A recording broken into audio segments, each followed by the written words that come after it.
Assalamualaikum warahmatullahi wabarakatuh.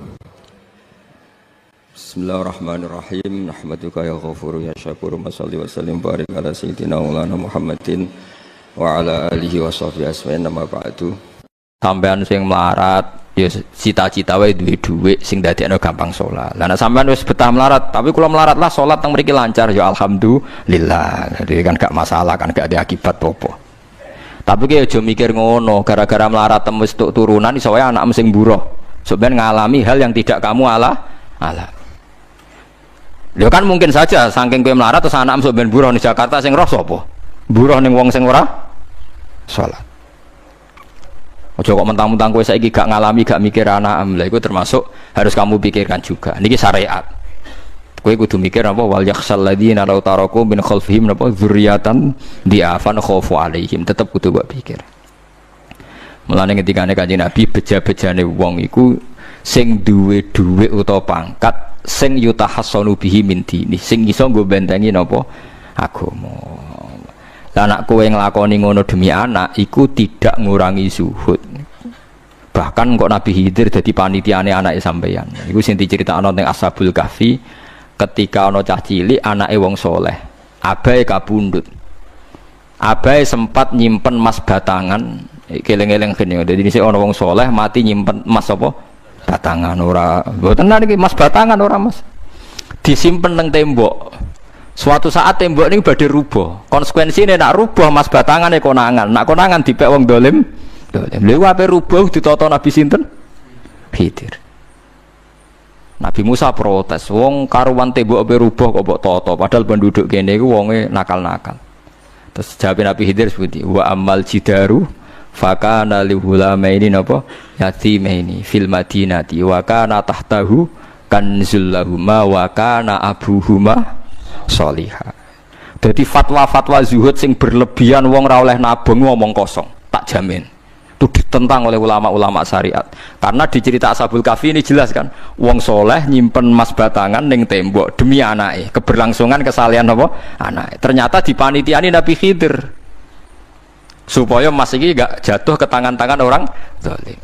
Toh orang ini ketika nyimpen tetap disifati Allah wa kana abuhuma sholihah. Iku nang nunjukno nak wong soleh nabung iku gak ngurangi kesalehan.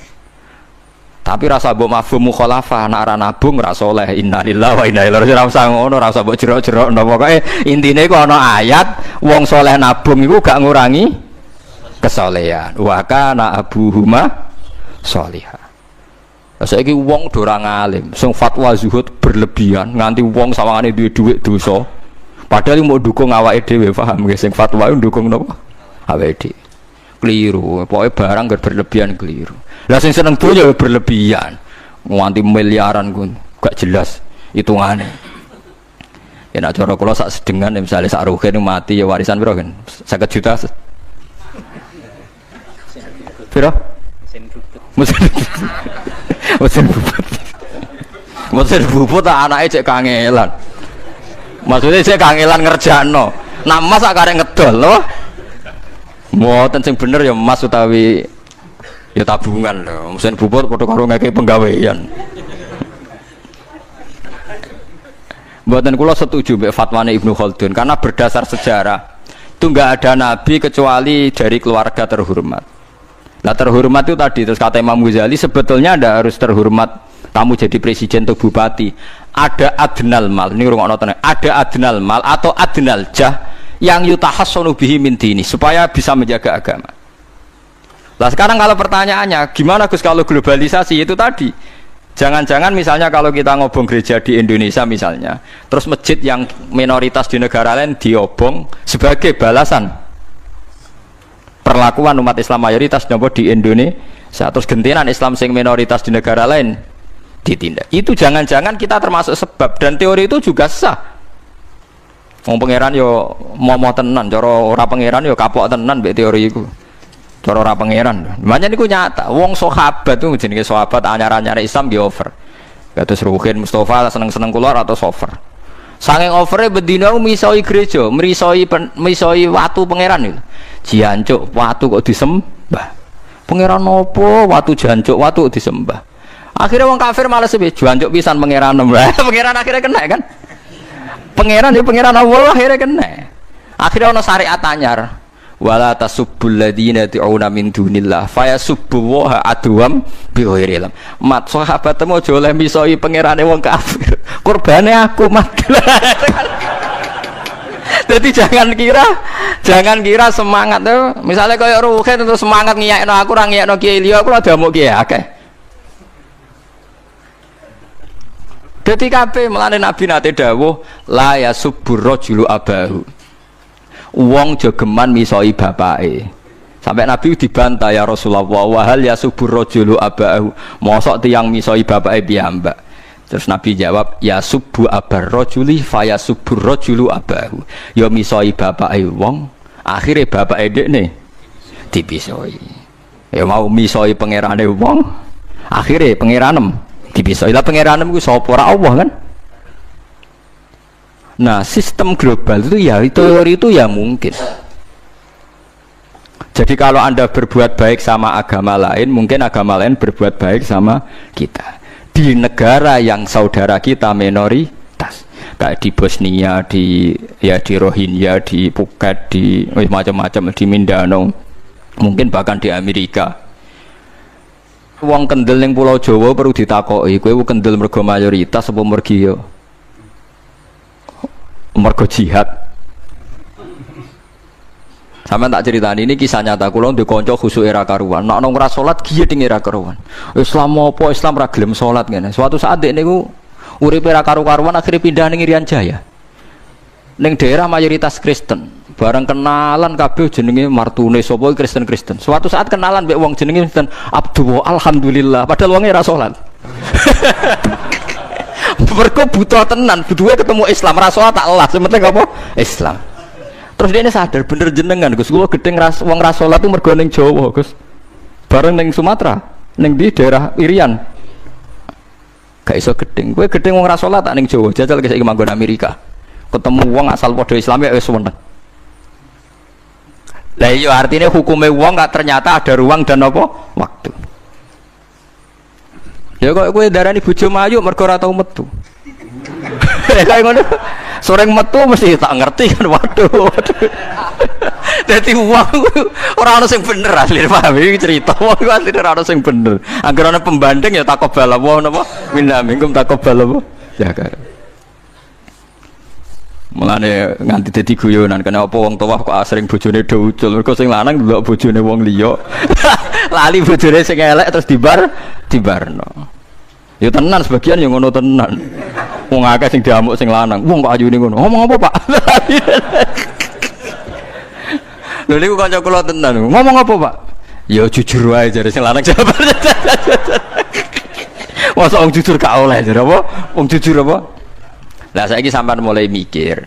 Nak saiki ning Jawa ana wong Islam gak salat. Oke, kita gedeng atas nama fitrah agama. Roh wong minum ya gedeng. Tapi sebagian gedeng kita memang masalah kondisi. Buktine hal yang sama kowe ketemu Islam ra salat nak kowe ning Irian Jaya mbok ning Timor Leste kowe seneng. Pira-pira ketemu padha napa Islami. Senajan to ora napa ora salat. Iku mulane bener sak dhuwur-dhuwure ilmu wa faqa kulli dzi ilmin napa alim. Sak dhuwur-dhuwure wong alim mesti ana wong alim. Saya itu baca teorinya Imam Ghazali, Ibnu Khaldun, terus teorinya Salahuddin Al-Ayyubi memang teori itu saling pembanding dan itu mesti kesimpulan saya tadi walau la dafwa hinnasan apa ba'dhum bibadin. Jadi semua teori ini saling melengkapi. Nggih memang kalau ketika kita dewa-dewa no fakir, zuhud, enak, tanpa hisab ini seakan-akan kita itu seneng fakir. Mergo bebas hisab. Nah, tapi nak ndelok randi kekuatan bergening ambek non muslim terus ke ape salat kangelan. Lho nggih to, misalnya sampean buruh ning Jakarta. Posisi buruh, majikan ra salat kon nyupiri, wae salat ra mandeg pe apa. Nah, tapi nak kowe sing majikan buruh ra salat, wae mandeg kowe salat. Ayo malah salat, anutlah ra paham lah wis mamum. Gak tak pecat, selesai kan. Oh, tetap gara-gara melarat itu tetap ra iso aqamus salat. Mulane ngaji ku sing imbang ya, aja pengagum kemiskinan. Melarat itu rasa mbok kagum-kagum biasa ae. Tapi aja mbok gedhingi dosa kowe kuwalat wong melarat ku napa? Gedhing wong melarat apa? Dosa. Tapi aja dukung, maksudnya wis ora usah didukung wis akeh malah menapa? Mbok dukung. Wah, malah parah, malah napa? Parah. Lah amar ma'ruf nahi mungkar itu syarat utama tadi ada adna malin, ada adna nopo jahin untuk yutahasson. Bukti nih semua nabi itu punya kekuatan sing dadekno enggak tersiksa. Ini ku ma ba'atsallahu nabiyan illa fi mana'atin min qaumi. Allah tidak pernah ngutus nabi kecuali dari kasta tertinggi. Gitu tujuannya wow, ada sistem sosial yang menjaga. Lucu kan, wong kuras gudinge ngono mbek Kanjeng Nabi, tapi ora tahu mata ini mergo sungkan Abu Thalib. Sungkan sinten? Abu Thalib. Sayyid Abbas urung Islam, tapi nak Nabi ditipateni ya ora trimo. Sampai Darun Nadwa kebingungan carane mateni Muhammad tu piye wong dekne keluarga napa Quraisy. Sampai ana iblis mendo-mendo wong ngene ae tiap desa ngirimno satu pemuda. Engko ben dame Muhammad berceceran, pe nuntut sapa ndek nek sing mateni tiap desa duwe utusan sing mate kangelan. Mergo Nabi diutus fi manaatin mingkau. Nah, ketika Nabi pindah teng Madinah niku asline nggih mboten wong asing-asing amat. Mergo tiyang Yasrib niku wonten suku besar jenenge Bani Najjar napa? Bani Najjar. Bani Najjar niku keluarga besar Nabi saking Sayyidah Aminah. Mulane teng Barjanji diterangno ketika Sayyid Abdul Gerah niku mergo nilii keluargane mim Bani Najjar. Paham ya? Jadi intinya ya gadah manaatin min qaumi. Gini ku Bani napa? Bani Najjar. Jadi napa jenenge sebut ini wa makatha fihim syahron yu'anu nasukmahu wasakwa. Iku suku napa Bani Najjar, akhwalihi min Bani napa Najjar. Jadi eling-eling. Jadi mboten saged. Mane sampean ya ora usah protes, kadang-kadang kena apa wong alim-alim ya rontok-rontok Gus, rontok-rontok mulya karepe ben rapati repot nemen-nemen. Misalnya kayak wong alim terus wong biasa total wino terus kon bubut ruhin, nah wae mulang wae kon apa bubut, ayo repot. Jadi kus pengeran apa orang ngono radiga. Saya itu nggak pernah loh takut mati meskipun saya masih muda, karena saya bayangkan mati itu ya baik-baik saja. Ketika saya hidup ya nggak tahu cara ngelola nyawa saya, kenapa kau tidak pergi? Kamu tahu caranya ngelola nyawa kamu, kau nggak mati sekarang, nggak tahu kan? Tahu-tahu masih hidup kan, tahu-tahu diutang semacam-macam lah. Sebenarnya kita zaman hidup pun nggak tahu cara ngelola nyawa kita, cara kerja jantung kita, cara kerja paru-paru kita. Nanti setelah kita mati pun nggak tahu caranya hidup gitu lagi. Tapi anehnya kita, mosok manusia sudah dilemah iso hidup lagi. Memangnya kita sekarang bisa hidup karena kita tahu-tahu ya hidup. Ditekdir anak yang melarat, pese elek, orang lain ditekdir anak Kiai Gus Mulyo. Kita kan tidak pernah bisa milih bapak itu ora iso. Ngerti-ngerti anak Karmen, anak Karlan itu sudah tahu. Artinya gini ya, sudah ya Allah, ketika saya hidup ya tidak tahu kenapa saya hidup, pasti engkau yang menghidupkan. Ketika saya mati juga tidak tahu kenapa saya mati, pasti engkau yang menghidupkan dan mematikan. Maka saya akan baik-baik saja di akhirat, karena ketika di dunia Tuhannya yang engkau, ketika di akhirat Tuhannya, dan sifat engkau tidak akan rubah, tetap arhamur rahimin. Makanya dulu wali-wali itu kalau mau mati ya santai aja. Sayyid Umar bin Abdul Aziz itu ulama-ulama dulu kalau mau meninggal itu kalau keluarganya nangis marah besar. Memangnya mau kemana kamu nangisin saya? Lah kamu kan mau mati. Memangnya mau kemana kalau mati? Ya kembali ke Allah. Susahnya apa? Di dunia yang milik Allah, di akhirat milik Allah. Inna sholati wa nusuki wa mahyaya wa mamati lillahi rabbil. Yang aneh sampai harus melarat orang wani mati. Wah aneh tenan. Ya karena sampean tahu mungkin di akhirat lebih miskin lagi kan. Terus repot terus. Coba kalau dari awal kita menstatuskan diri kita biadillah, inna sholati wa nusuki wa mahyaya wa mamati. Tapi kamu salah status. Mengatakan kehidupan adalah momen untuk mencari kesejahteraan. Kehidupan adalah momen untuk cari karir. Kamu mensifati kehidupan secara salah. Jika kamu terjebak nyari karir, nyari kaya. Coba kalau kamu pakai mazhabnya Sufi, kehidupan adalah pemberian dari Allah untuk kembali kepada Allah. Kematian ya seperti itu. Akhirnya ya santai saja. Inna sholati wa nusuki wa mahyaya wa mamati lillahi rabbil alamin. Istri juga gitu. Saya itu tidak sombong. Saya itu mulai nikah sampai sekarang itu hampir gak pernah tukaran sama istri. Sama istri saya itu sering bilang gini, Gus sekali-kali kalau saya ngamuk itu diwales, dilawan. Supaya saya punya musuh katanya. Betul ya? Ya saya bilang gini. Allah itu maha baik sama saya. Ketika harmonis, ganjaran saya ya lewat harmonis itu. Sehingga saya ngasih uang, menyenangkan Anda. Ketika Anda marah, ganjaran saya lewat sabar. Ya sudah, itu semuanya baik. Kalau kamu marah, saya tidak dapat pahala. Makanya kalau kamu marah tak dengerin. Ini cara Allah membuat pahala tanpa bayar kata saya. Justru kalau pas rukun itu untuk dapat pahala harus nyervis, jajak nukokno kelambi mahal katanya. Boros itu pahala yang boros katanya. Tapi kalau kamu marah ini pahala paling murah, nggak usah biaya, dapat apa? Pahala. Cukup sabar. Lu itu kalau terlatih lama-lama dapat ya biasa saja. Ulama dulu seperti itu semua. Imam Syafi'i itu pernah ada orang baik sekali sama beliau. Orangnya itu munafik padahal. Tapi kalau setelah keluar dari Imam Syafi'i, dia memaki-maki Imam Syafi'i. Suatu saat yang tadi muji-muji jenengan tuh di luar maki-maki jenengan. Imam Syafi'i itu guyu. Guyu sebenarnya bukan alhamdulillah. Muridnya kan janggal. Ini dikasih tahu gitu. Alhamdulillah. Kenapa Imam Syafi'i dia kan di luar maki-maki jenengan? Berarti aku wong wibawa ning ngarepku rawani. Dianggap enteng saja melihat. Berarti aku wong wibawa ning ngarepku ora wani. Ya sudah. Terus ketika ditanya, tapi itu kan bahaya bagi Anda karena memfitnah Anda gini-gini. Kata beliau, zaka Allah. Yang kritiknya bahaya itu hanya Allah Ta'ala. Yang lainnya enggak bahaya. Karena ini makhluk dhaif, enggak penting. Loh kamu sampai tersisa dikritik orang karena kamu nganggap makhluk itu penting. Ini gobloknya sampean. Goblok segoblok-gobloknya. Coba kalau kamu mensatukan makhluk tetap makhluk, kritiknya enggak penting. Selesai kan? Selesai enggak? Ini problem Anda ada wali itu. Kalau dikritik ya susah.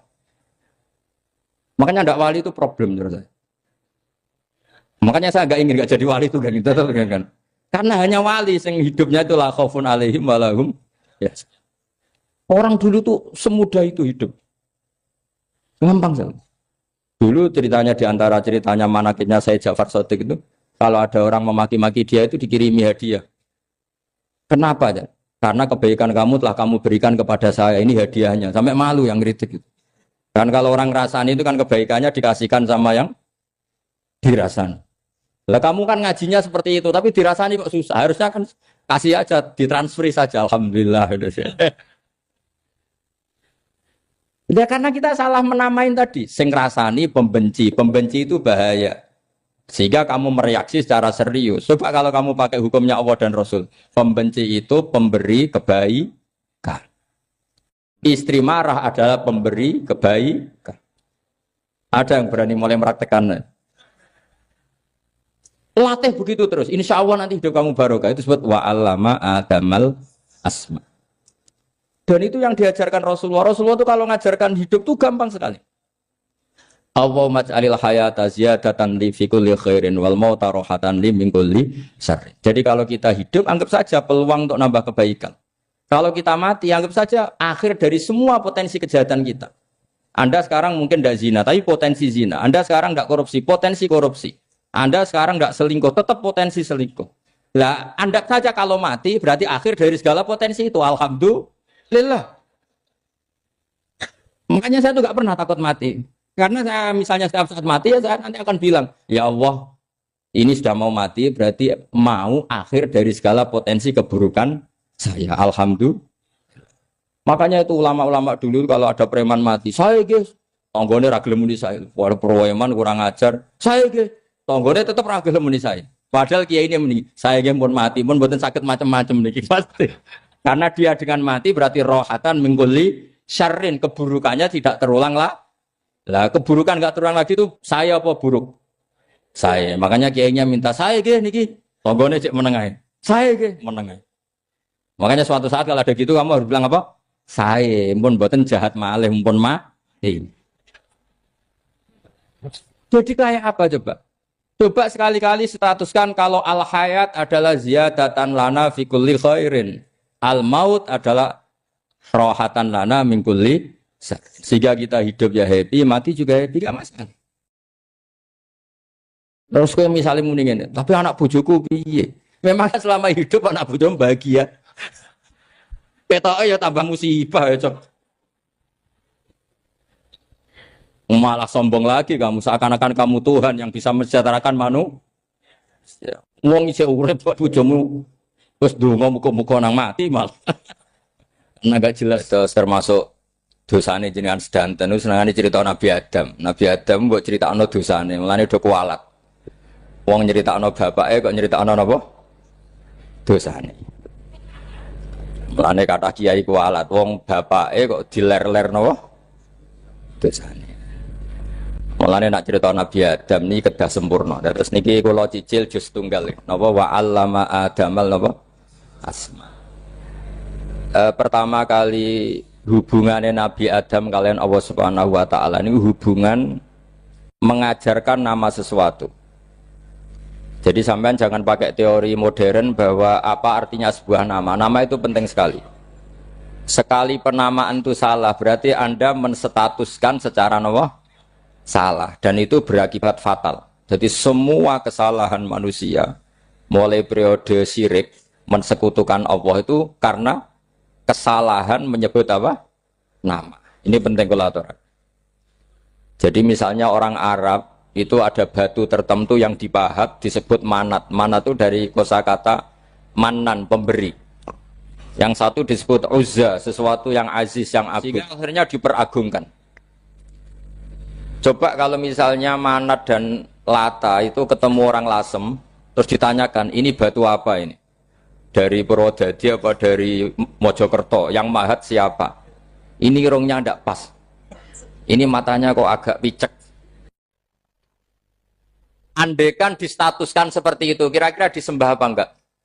Enggak. Iki pas pembuatan ini pate protol terus digenti. Sehingga setiap kemusyrikan itu semua para nabi ngendikan inhiya illa asmaun sammaitumuha antum wa abaukum ma anzalallahu biha min sultan. Sebagian ayat ma anzalallahu biha min sultan. Bahwa kesalahan-kesalahan yang kamu timbulkan itu karena kamu kesalahan bikin nama. Makanya status itu penting. Nanti sampean tahu pentingnya yang saya katakan ini. Nanti setelah sampean mati, nanti mesti nyari saya karena kenangan ngaji ini. Ini Mas Atabik itu mas saya, beliau seorang dokter, tapi saya tidak akan bilang dia dokter karena nanti anak cucunya inginnya jadi dosen. Tapi kalau saya menstatuskan dia turunan Mbah Sambu, babai wong alim. Wah anak putune arah alim isin. Dia nak di status no pegawai negeri dosen. Wah anak putune golek duit ya pikirannya kan. Karena status itu mengilhami apa? Status itu karena itu yang dikenalkan. Makanya ini penting. Fir'aun ketika dianggap sebagai Tuhan itu karena dia berhasil menamakan dirinya orang yang nggak pernah sakit dan dia penguasa. Penguasa itu artinya apa? Dia memimpin sekian orang. Akhirnya dianggap Tuhan. Tapi ketika debat terbuka sama Nabi Musa, pertama, mohon standar mohon gimmick. Pertama kata Fir'aun, wama Rabbul Alamin. Lalu Tuhan kamu itu siapa? Kata Musa, yang menuhani langit dan bumi. Fir'aun masih bisa berargumentasi. Setahu saya di bumi Tuhan hanya saya. Soal kemungkinan Tuhan Anda di langit, terus Fir'aun nyuruh Haman, ya Haman ibnili sorhal ali abluhul asbab as-samawati fa'attali'a ila ilahi Musa. Tapi kalau itu dibuktikan, nanti Musa pasti kalah. Karena kalau Fir'aun naik ke langit, pasti nggak melihat Tuhan. Wong yang Nabi saja nggak melihat, apalagi Fir'aun. Pasti dia bilang nggak ada. Tapi apa yang bisa mengalahkan Fir'aun adalah argumentasi status. Kata Musa, Rabbukum wa Rabbu abaikumul awalin. Yang nuhani nenek moyang kamu. Artinya kalau Fir'aun Tuhan, itu berarti Tuhan balita. Karena mbah-mbahnya dulu tanpa Tuhan. Karena Tuhannya lahir terlambat. Akhirnya Fir'aun, saat itu juga para pengikut Fir'aun langsung menjadi mukmin meskipun menyembunyikan imannya. Karena kalau Fir'aun Tuhan, berarti mbah-mbahnya tidak punya Tuhan. Karena Tuhannya baru dilahirkan kemudian. Artinya gini, andaikan Fir'aun distatuskan al-maulud, orang yang dilahirkan, maka tidak akan ada orang yang menuhankan Fir'aun. Atau Fir'aun dibahasakan wujida ba'da alam yakun. Dia ada setelah dulu-dulunya tidak ada. Apapun hebatnya Donald Trump, apapun hebatnya Cleopatra, apa Fir'aun, semuanya itu wujidu ba'da alam yakun. Mereka ada dari tidak ada. Yang seperti ini pasti tidak Tuhan. Makanya Allah mengenalkan manusia itu sederhana supaya tidak pernah jadi Tuhan. Hal ata alal insani khinum minad dahri lam yakun syai'am mazkura. Manusia itu siapa? Ya manusia itu makhluk yang ada dari tidak ada. Dengan status itu enggak mungkin kamu tuhankan. Ini penting saya utarakan. Jadi buah gerakan Allah itu pasti dimulai salah penamaan. Makanya saya kemarin ketika Mbah Mun intakola ila rofiqil ala ketika beliau wafat, saya bilang ke anak-anak Anwar, statuskan Mbah Mun sebagai orang alim allama al-faqih, muridnya Sayyid Alawi, muridnya Mbah Zubair. Sekali Anda menstatuskan beliau orang besar, tepaan santri sing mau luhur kepengin ditiru besar itu. Nah, niru besar itu terus ono santri mau ita itu tok ngerasa gede repot. Sama, makanya saya nggak pernah. Sebenarnya saya tahu, Mas Atabik ini mas saya itu dosen saya tahu, tapi saya tidak pernah ngomong dosen. Oh, anak-anak era menjadi wong alim, menjadi dosen malah langsung menjadi wong alim, malah celokom. Jadi karena salah status itu nanti panjang, akibatnya itu panjang. Makanya saya itu sebetulnya ya risih dikatakan Gus Bak itu orang alim, sebenarnya risih. Tapi saya seneng saja. Sing seneng benir walime, sing hasut takjak kompetisi. Jadi nikmati ya. Jadi sing seneng benir walime, sing seneng itu hasut takjak kompetisi, takjak maca tafsir, nak ramriang ya. Ngono paling maca primbon mek terjemah. Ini penting, jadi itu yang disebut wa'allama adamal. Makanya Allah itu mengkritik semua kesalahan manusia dimulai dari salah penamaan. Makanya saya kemarin Pak Pilpres sering bilang, kalau presidennya ini maslahat, kalau enggak ini enggak maslahat. Mana ada kemaslahatan ditentukan hanya oleh seorang presiden. Itu tauhid kita di mana? Memang kita secara syariat harus milih sesuai istiadat kita. Tapi tidak usah dong menggantungkan kesejahteraan sama seorang makhluk, itu tidak boleh. Secara tauhid tidak boleh. Makanya ini penting sekali. Jadi nggak boleh orang salah nama. Kita tetap memilih presiden, milih kiai, milih siapa saja. Tapi tidak boleh menstatuskan manusia sama dengan status Tuhan. Itu bahaya sekali dalam ilmu tauhid. Saya teruskan ya.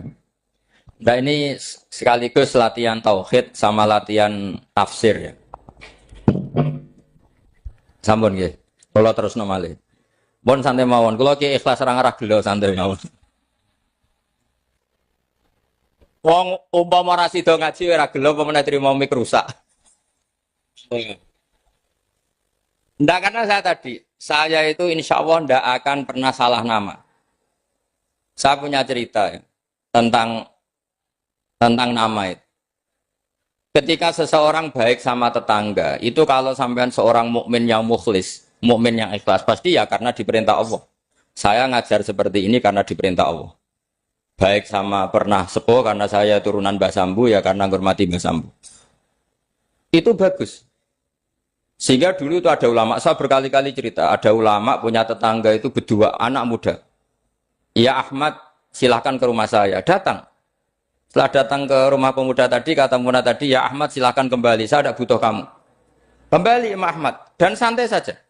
Setelah kembali sekian menit dipanggil lagi, ya Ahmad saya jadi butuh kamu, datang ke rumah saya, datang lagi. Setelah datang, saya tidak butuh kamu, silahkan pulang. Pulang sampai 3 kali. Itu Imam Ahmad senangnya bukan main, kelihatan ceria senang. Lama-lama muda ini tanya, ya Ahmad kenapa Anda tidak tersinggung, bukankah itu menyakitkan? Enggak kata saya.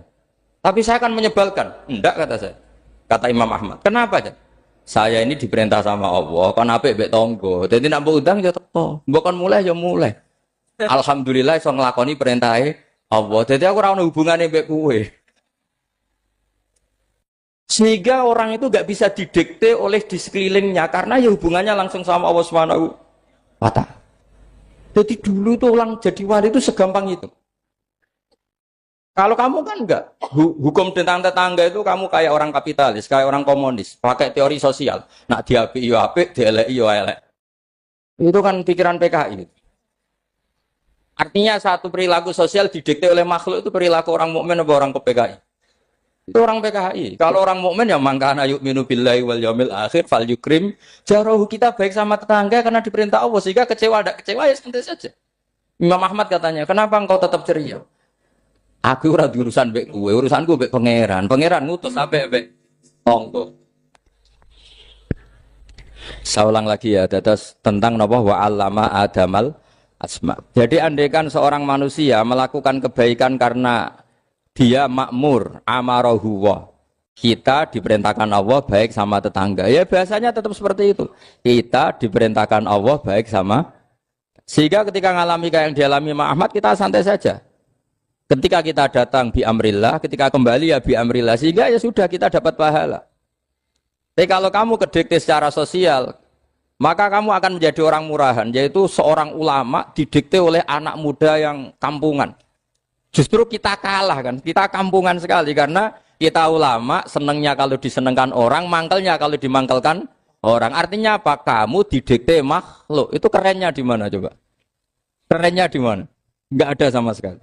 Apalagi yang dikte trimo canom sing goblok, sing desa. Kamu seorang ulama besar. Tapi kalau kamu hubungannya dengan Allah, dia muji kamu, alhamdulillah dipuji. Dia memaki kamu, alhamdulillah dapat pahala lewat jalur sabar. Kan santai saja. Sehingga saya berkali-kali bilang, setan itu untungnya tidak pernah ngaji saya. Kalau ngaji dia pasti ngerusak metode, merubah metode. Tapi saya tadi berdoa supaya ngaji ini nggak didengar setan. Setan itu ya goblok betul. Setan itu kan suka ya kalau anaknya kiai, cucu kiai dibikin konflik. Dia ngiranya dengan konflik pondok itu tidak solid. Ternyata enggak. Misalnya Mas Atabe konflik sama keluarga, Bani Lasem, terus ada yang minggat ke Papua kemana-mana. Namanya turunan kiai di mana-mana terbikin pondok, bikin masjid. Yang dulu masjid hanya ada di Lasem, barokahnya tukaran ada di mana-mana. Lah itu namanya setan, salah perhitungan apa? Makanya gobloknya dia itu udah ngaji saya. Kalau ngaji tak kasih tahu itu bahaya itu. Bikin konflik itu bahaya. Iya betul. Islam ada di Indonesia itu ya barokahnya konfliknya sahabat. Sayyidina Ali dan Sayyidina Muawiyah itu konflik. Banyak sahabat netral yang ingin menghindari itu mau ke Cina. Di Selat Malaka sebagian terdampar, terus ada yang ke Aceh. Ada yang ke Sumatera, namanya Sayyidina Ali. Makanya awal Islam di Indonesia dimulai Syekh Yusuf Baros itu. Kalau Timur Tengah nggak ada tukaran, tuh nggak ada Islam menyebar kemana-mana. Nah setan ngiranya kalau sahabat tukaran itu nanti kacau. Ternyata enggak, malah Islam menyebar kemana-mana, barokahnya tukaran. Dulu Solo karena konflik ya banyak ulama yang ke Lasem kemana-mana, gara-gara Solo nggak kondusif. Akhirnya kayaknya keduman basambu, keduman macam-macam. Sedungak mawon kiai tukaran terus betul apa-apa. Yang penting ora bacok-bacokan, rasan-santetan wis. Terus pokoknya rasan-rasanan, ringan ya sudah itu bagus. Memang Allah bikin seperti itu. Enggak apa-apa. Kata Allah wala yazaluna mukhtalifina illa man rahima rabbuk. Kata Allah walidzalika khalaqahum. Ikhtilaf itu barokahnya masyaallah. Kalau saya setuju pendapatnya Mas Atabik, saya jadi dosen. Nanti yang ngaji tafsir siapa? Tapi kalau dia setuju saya, dia jadi ahli tafsir, yang jadi PNS siapa? Ya sudah, barokahnya khilaf. Dia jadi PNS, dia dapat gaji. Tapi gaji itu bisa dihitung. Kalau naik harus tambah prestasi. Kalau saya kiai min haitsu la yahtasib, pasti cepat kaya saya. Karena rezekinya kiai itu tanpa batas. Makanya haji saya itu plus. Saya itu tidak kaya, tapi haji saya haji plus. Masa tapi paling reguler. Karena rezekinya kiai itu min haitsu la yahtasib. Makanya saya pernah disoal sama teman-teman dosen di UI. Bapak kok berani pulang ke Rembang? Kiai itu kan rezekinya agak jelas. Kata saya justru agak jelas itu bagus. Kalau sampean kan konsisten segitu nilainya. Kalau saya enggak. Kata saya. Jadi tak nikmati saja. Karena saya hamba Allah, bukan hamba negara. Kalau hamba Allah ya gaji Allah. Kalau hamba negara ya negara itu, negara sama Allah kayak mana? Allah ya sudah pinter berarti sudah. Jadi jangan pernah kita ini salah nama. Kalau salah nama itu bisa panjang. Makanya ada wali itu kalau dongo itu rontok kriminal, tapi malah pangeran seneng. Sampai dalam riwayat itu innahu yudkhiluni al-yauma salah samarat. Wali itu bisa menertawakan saya 3 kali. Itu kata Allah. Itu kalau dongo itu agak kriminal, tapi mesti mustajab. Tapi kalau kamu niru sudah tidak mustajab, karena ini KW, copy paste. Itu kalau dia datang ke Raudhah itu bilang gini wali tadi, ya Allah, saya ingin jadi orang baik. Jika engkau turuti doa saya, maka surra habibuk, kekasihmu ini menjadi senang. Tapi jika saya jadi orang jelek, surra aduwuk yang senang itu iblis. Sekarang milih mana jenengan? Menyenangkan kekasih kamu apa menyenangkan musuh kamu? Itu cuma riwayat terus kata Allah bilang ke Nabi Muhammad karena wali kan ada alam roh. Wis kandhani wis mustajab coba lain itu kayak gue. Segampang itu wali punya hubungan. Saya ulang lagi ya tapi jangan ditiru. Karena kamu tidak wali, nanti setelah wali niru gak apa-apa. Ya Allah, saya ini ingin jadi orang baik. Kalau saya jadi orang baik, maka surra habibuk, kekasihmu menjadi senang. Kalau saya jadi orang buruk, surra aduwuk, musuh kamu menjadi senang. Tinggal engkau lah sekarang sebagai Tuhan, senang menyenangkan kekasih kamu, menyenangkan musuh kamu. Ya tentu Allah pilihannya kan senang menyenangkan kekasihnya. Terus kata Allah sudah sampai situ aja doanya, jangan panjang-panjang, baca-baca malah repot. Semudah itu mereka hubungan dengan Allah Subhanahu wa taala karena mereka tidak pernah salah nama. Kalau kita kan tidak. Kita tidak mesti walinya, tidak mesti istiqomahnya, kiai saja karena diangkat MUI, bukan karena kiai betul, atau diangkat di struktur kepengurusan NU. Terus doa pakai namanya sendiri, ya Allah saya ini ngitmai agama sudah lama, mbok ya Allah saya ini jadi gini-gini. Status kamu itu belum ada di arsy. Ini penting saya utarakan, jadi nama status itu penting sekali. Sehingga semua kesalahan saya ulang lagi itu karena status. Ini penting saya utarakan karena sekarang itu banyak nama itu disepelekan. Saya itu sering sinau kamus, jadi saya termasuk menekuni tafsir itu diantaranya menekuni kamus. Saya punya kamus banyak, mulai yang dikarang orang setengah kafir, munjid itu kan kafir tapi setengah. Karena timnya banyak yang muslim juga. Ada yang virus abadi, macam-macam. Yang saya kenang dari kamus, di antara kamus yang saya kenang tentu miliknya Said Zabidi, kamus Mukhid itu. Ada kamus milik saya namanya Mukhtarus Sikhah. Itu dikarang oleh orang alim. Itu bilang begini, sama tak bedai sekarang. Lafat ilah itu maknanya apa? Tuhan kan? Tasniahnya apa? Dia bilang isim ini tidak punya tasniah. Dia bilang ilah. Normalnya tasniahnya ilahani. Jam'anya taksir alihah. Tapi kata dia nggak boleh. Lughat seperti itu nggak boleh. Karena kullusmin harus yadullu ala aini musammahu. Ilah itu nama tunggal untuk Allah. Sehingga karena Allah itu tunggal nggak boleh ada tasniahnya ilahani. Karena kalau ilahani berarti kamu nerjemah apa? Dua Tuhan. Berarti kamu nganggap ada Zaidun. Ketika Zaid dua kamu bilang Zaidani. Kalau banyak kan nggak pernah ada Tuhan dua atau tiga. Makanya kata pengarangnya itu Abu Bakar Ar-Razi itu kata beliau, wahadal ismu la musanna lahu wala jam'a wa innama jama'uhu wa sannauhu katanya. Isim ini tidak punya tasniah, tidak punya jamak. Tapi kalau orang-orang katanya, orang-orang itu bilang ini ada jamaknya, ada tasniahnya. Ini penting sekali. Karena kesalahan itu enggak ada. Cara teori Quran itu kesalahan itu enggak ada. Yang ada adalah orang salah. Beda loh ya. Tak wari dadi wong pinter. Makanya ini sampai subuh. Tak wari dadi wong pinter. Saya ulang lagi ya. Kesalahan itu enggak ada. Yang ada itu orang salah. Pernah ada enggak 1 tambah 1 15? Enggak ada kan? Tapi kalau orang salah bilang 15, ada. Pernah enggak putih ini hakikatnya hitam? Enggak pernah kan? Tapi kalau orang salah, misalnya Rabun bilang ini hitam, ada. Sehingga ini penting, ini dalam teori ilmu mantek. Setiap Allah menyalahkan mereka, itu kata Allah, yaquluna bi afwahihim. Mereka itu melafatkan dengan mulut mereka. Bahwa Tuhan itu 3 misalnya. Bahwa Lata Hubal itu Tuhan. Itu kalimat yang keluar dari mulut mereka, tapi tidak menunjuk hakikat. Makanya kata Allah, kaburas kalimatan takhruju min afwahihim. Sungguh kalimat itu kalimat kriminal betul, yang keluar dari lisan mereka. Karena apa? Normalnya kalimat itu tadullu ala musammahu atau musammaha. Yang namanya kalimat misalnya putih yang menunjuk putih, hitam menunjuk hitam. Nah, kalau Tuhan kok ditunjukkan ke batu, itu kan kacau.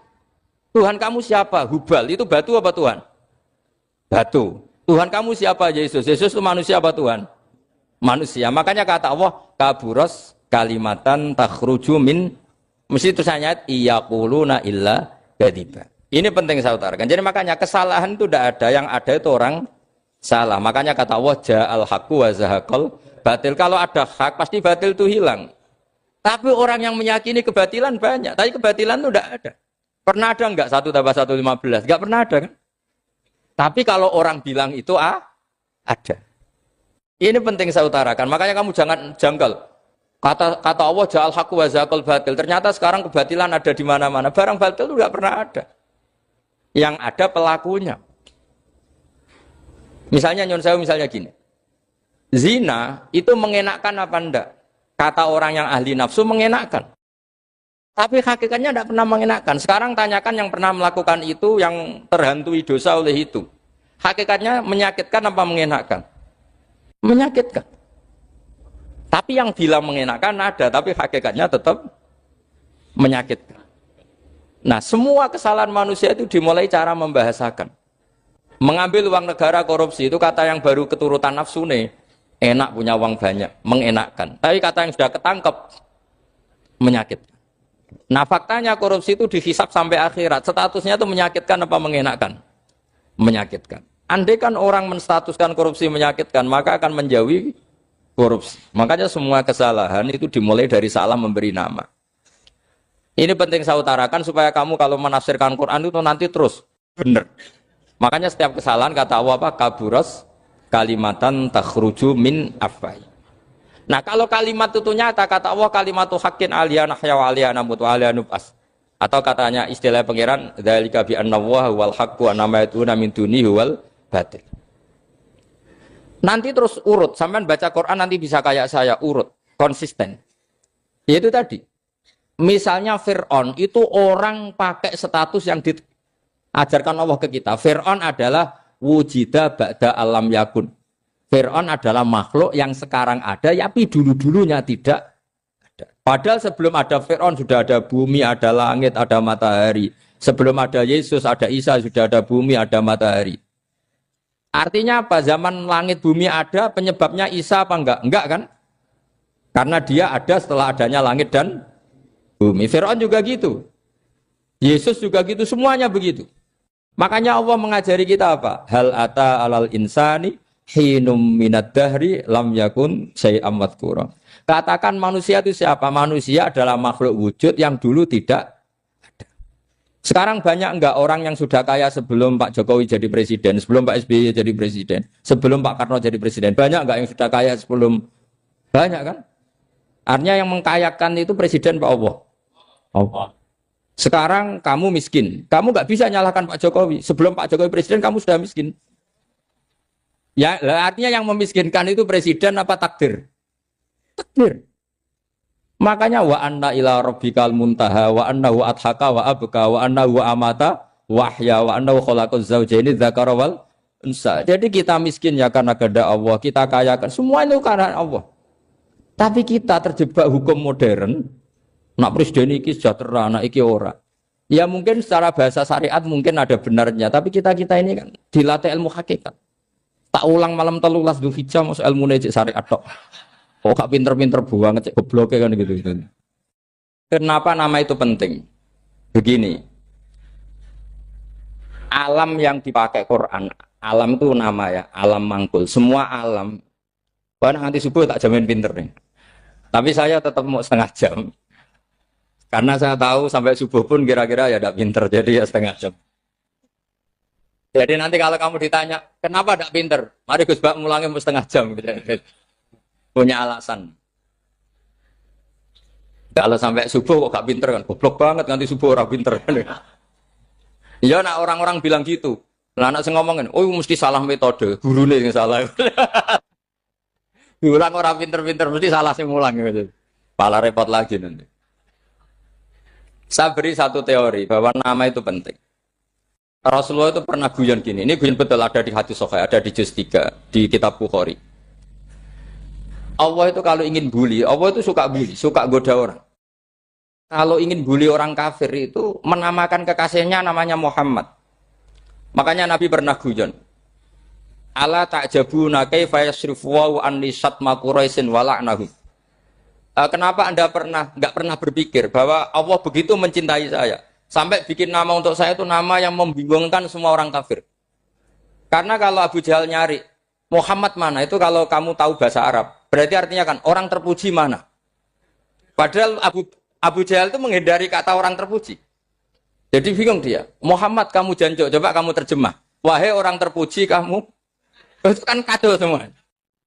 Makanya Allah itu suka bully. Jadi kata Nabi Muhammad, kamu tahu betapa Allah itu mencintai saya dan bikin bingung orang-orang yang menghujat saya. Karena mereka kalau menghujat saya tetap menamai Muhammad. Itu coba kalau kamu tahu bahasa Arab, maknanya Muhammad orang yang berarti kira-kira kalau Abu Jahal Misa itu jancuk kamu Muhammad.